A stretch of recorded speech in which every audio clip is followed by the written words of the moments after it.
between what I call personal racism and institutional or systemic racism is that the systemic racism is built into the system. So it's built into the rules that you have. So it's beyond people.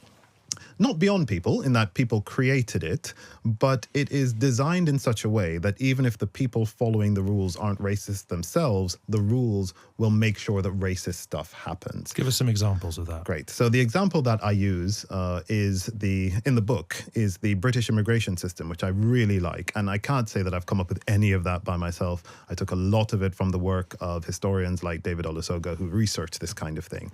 But it was designed to be racist in that too many people who weren't white were coming into the UK. That made some people really uncomfortable. So it was a simple two-step process. What kind of paperwork do white people have access to that non-white people are less likely to have access to? Okay, now that we found that, now we will only accept the paperwork that the white people have. And that's it, bish bosh bish. It's now racist and no one looks racist. It's not about the fact that you're dark-skinned, it's about the fact that you don't have the right paperwork. Super easy. And once you understand that, you can apply it to other things. So in the book, I talk about things like voter ID laws. Certain forms of voter ID are less likely to be held by people of color. So just make sure you need those forms of voter ID to vote. And that's it. No one can accuse you of being racist. You're just following the rules, but the effect is racist nonetheless.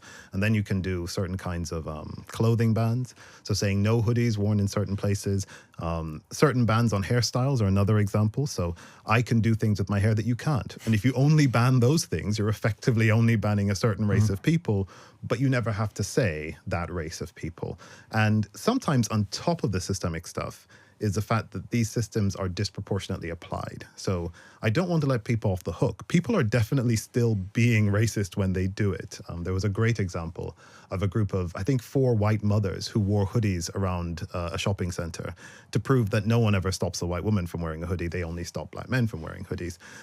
But even if people weren't being racist individually, the rules would still work out that way because that's how they're designed to work. So basically, even if you manage to eradicate every last vestige of prejudice in the hearts and minds of people, once these systems are in place, the results remain in place. If all you did was clone Martin Luther King Jr. and Rosa Parks, and they were the only people in charge of the British immigration system, you'd still get racism popping out on the other side because that's how the rules work.